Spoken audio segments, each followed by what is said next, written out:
Alors, j'ai mis, Frater 7, bonsoir à tous. J'espère que tu nous écoutes encore, Frater, parce qu'il m'a envoyé un mail aujourd'hui, pour me dire si j'avais lu son livre, qui s'intitule Sur la voie, sur méthodes et pratiques magiques. Il me demandait qu'est-ce que j'en avais pensé. Et donc, vu que j'ai pas eu le temps de lui écrire le mail, alors le livre, Frater, il est excellemment écrit, quoi. C'est trop bien écrit avec des petits chapitres, des petits paragraphes. C'est ciselé. Enfin, sur le fond, franchement, c'est excellent. Et sur la forme, ça m'est très difficile parce qu'il y a beaucoup de chapitres enfin, au moins, certes, j'apprends des choses, mais vu que tu parles de pratique, et tu en parles très bien, hein, en expliquant qu'il faut déjà avoir effacé toutes les scories psychologiques, ce que tu appelles les boucles de rétroaction. Et moi, il n'y a qu'un seul chapitre qui m'a vraiment parlé au niveau de la pratique, c'est sur la méditation et le silence. Et je m'y mets un petit peu, j'allais dire doucement, parce que de toute façon, moi, je me méfie des pratiques magiques, mais ça, c'est moi personnellement. Et moi, du coup, je suis pas encore sorti de ces boucles de rétroaction. Moi, en fait, je suis encore à gérer, je suis encore dans ma descente aux enfers, en fait. Donc, du coup, très pointu, mais très très intéressant pour les gens qui ont déjà un pied là-dedans ou qui ont, je sais pas comment dire, cette envie de pratiquer des sciences aujourd'hui oubliées. Et je pense que c'est très très très intéressant parce que ça te montre qu'en fait, sur 100 personnes qui se piquent de magie, il y en a qu'un ou 2% qui peuvent vraiment commencer la pratique et que les 98 autres, ils devraient aller voir un psychologue en fait. Donc c'est super super intéressant à ce niveau-là. Et au niveau de la pratique pure, bah là moi j'apprends des choses, mais je peux pas commenter quelque chose que j'ignorais totalement hein, sur les formules, les rituels, ce genre de choses. Ça c'est en dehors de mon environnement, mais c'est super bien écrit. C'est sûr que le premier livre de Frater 7, Epignosis, m'a beaucoup plus parlé, parce qu'il est plus général, on va dire, plus sur de la psychologie individuelle, collective et tout. C'est très intéressant, les circuits de conscience, les différentes parties de notre être, quoi, on pourrait dire, de l'ontologie. Donc c'est super intéressant. Et je comprends pourquoi tu as écrit ça en deuxième lieu, parce qu'il faut déjà, je pense, avoir intégré tout ça pour commencer ces pratiques. Et vu que moi, j'en suis pas encore là, mais en tout cas, excellemment écrit, quoi. C'est vraiment des petites phrases. C'est simple et efficace. Et quand je dis simple et efficace, c'est ce qu'il y a de plus dur quand tu écris des essais. Moi, je le sais parce que mes premiers essais, je voulais trop en dire. Je faisais des longues phrases avec plein de virgules, plein de points-virgules, des parenthèses, des notes. Et plus j'ai écrit, et plus j'ai fait sujet, verbe, complément, point, sujet, verbe, complément, point. Et ça s'acquiert très difficilement, quoi. Donc, la forme est excellente et le fond, bah, je suis pas assez calé pour pouvoir en juger, quoi. Il faudrait plus justement demander à Guillaume qu'à moi, quoi. Et Voilà. le nom, du coup, si on veut trouver sur Amazon, c'est Frater 7? Bah, c'est Franck Godard, de Ah son oui. nom Ah, d'auteur, et le livre s'appelle Sur la voie, et le sous-titre c'est Méthodes et pratiques magiques. Quoi.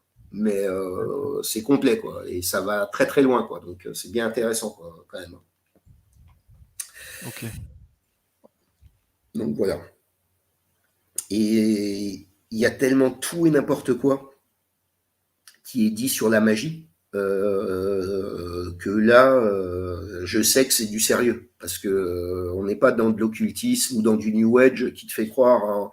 Au contraire, presque ça te décourage plus que ça t'encourage les pratiques magiques. Quoi. Ça t'explique quel est le préalable pour commencer les pratiques magiques. Quoi. Et moi personnellement, j'en suis encore très loin. Hein.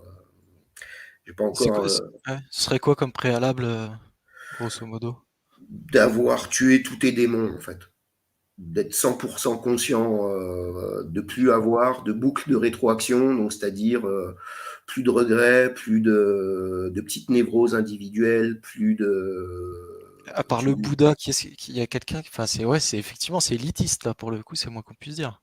Oui, oui, mais bah, les sciences sacrées, les sciences anciennes, les sciences traditionnelles sont élitistes, effectivement. Par Surtout exemple, aujourd'hui, j'imagine. c'est Guénon qui dit que même dans les confréries initiatiques, le fait d'être boiteux, par exemple, ou d'avoir une tare physique t'exclut de l'entrée déjà, tu vois ce que je veux dire. Donc, Alors que prime abord, je trouve ça pas forcément justifié. Je pense que les aveugles doivent avoir ou même des muets. Je pense qu'ils doivent avoir, ouais, ils doivent ouais, mais avoir leur c'est monde à eux. toute pour pratiquer ces sciences-là, c'est toute une vision du monde différente hein, aussi, du coup, qui. Faut être entier peut-être, ouais. Il y a le côté entier et puis ouais, ouais, ouais. Non mais remarque, je vois ce que tu veux dire. Si c'est vraiment élitiste, effectivement, il y a le côté. Enfin, tout Mais le c'est monde. pas. Non, c'est pas forcément élitiste, mais tout le monde ne peut pas y accéder, quoi. Il y a ce côté-là peut-être. Effectivement, c'est pas fait pour tout le monde. Je sais pas. Disons que c'est des sciences qui sont faites pour trouver, on va dire, l'illumination, comme on pourrait dire. Hmm. Et donc, comme tout processus initiatique, c'est un processus initiatique. Et dans le processus initiatique, tu as la descente aux enfers. Déjà, tu as la préparation, la purification avant l'entrée, qui te permet d'avoir accès à l'initiation. La première partie de l'initiation, c'est justement de faire le ménage dans moi ce que j'appelle l'âme basse, enfin dans tous ces circuits de conscience qui sont liés, on va dire, à notre animalité, et d'avoir purgé ça, d'avoir séparé le subtil et l'épais, c'est le préalable en fait avant de tenter une montée et une transcendance en fait. Et que beaucoup de gens, notamment c'est pour ça que je critique souvent le New Age ou quoi, vont te dire bah, si tu veux aller mieux, en fait, tu as juste à faire deux, trois mantras, une formule magique, tu médites un petit peu. Et, alors que moi, par exemple, la méditation, quand je m'essaye à la méditation, ça fait remonter des choses, et ce qu'il appelle les boucles de rétroaction. Et je sais ce que c'est, hein, en plus. Moi, je commence à me connaître, hein, tu vois, en vieillissant. Mais Hmm. donc, du coup, là, on reste dans le mental, en fait. On n'est pas dans quelque chose qui peut sortir du mental. Vous voyez. Donc voilà. Puis, de toute façon, si vous voulez des précisions, de toute façon, je pense que les deux livres de Franck Godard, de Frater 7, sont à lire. Il faut lire son premier livre, le Épignosis, qui t'explique le cadre général, et le deuxième, là, le Sur la voie. C'est une fois que tu as compris ce cadre, que tu as réglé tous tes scories, que tu as lavé tous tes scories psychologiques intérieures, tu vois. Et donc, c'est quand même bien intéressant, quoi. Et donc, c'est un discours qui va à l'encontre du New Age qui te dit ah bah tu vas pas bien, bah écoute, file-moi 3000 euros, on fait un stage d'une semaine dans la nature, on va méditer, et après tous tes problèmes, non, non, non, non, tu vas trouver l'éveil. Non, non, ça se passe pas du tout comme ça. C'est une vraie torture. D'ailleurs, dans Ouais, toutes les initiations, il y a le processus de torture initiatique, quoi. Ça fait mal, quoi. Ça ouais. fait mal à la gueule, quoi, en gros. Est-ce qu'il faut toucher du coup un peu l'enfer pour pouvoir prétendre à essayer de toucher le ciel? Dire les Voilà. racines doivent-elles toucher à un moment l'enfer pour après espérer que ces branches puissent atteindre des hauteurs? Tout à fait, c'est tout à fait ça. Tu as toujours ce processus de descente aux enfers avant la remontée.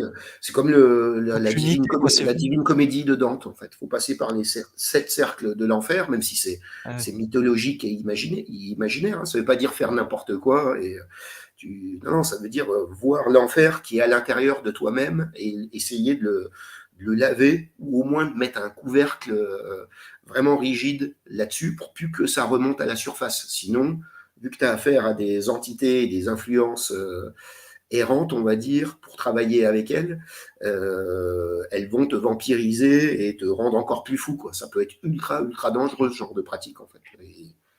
Et il parle bien de ça, quoi. Ça va pas direct dans la magie pure et dure, tu vois, c'est dans ce sens-là que c'est super intéressant, quoi.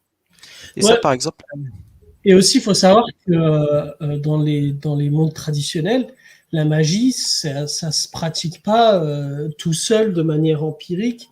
C'est des organisations constituées, c'est-à-dire que tu bénéficies de la protection d'une organisation, et aussi c'est pas des développements qui sont désordonnés ou bien un accès à la spiritualité ou à la réalisation spirituelle par la magie. Et c'est là en fait, tu sais, même quand Guénon parle du mysticisme, du danger de confondre mystique et mysticisme et initiation.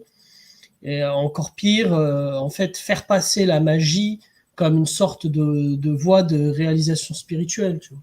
Ça peut se faire, mais il faut que ce développement des capacités, on va dire, un peu plus inférieures, comme la magie, qui est en général quelque chose de très lié aux manifestations subtiles et au corporel. Il ne faut pas que ça se fasse de manière désharmonisée avec le tout, parce que en fait, ça peut t'encombrer plus qu'autre chose la voie spirituelle, tu vois.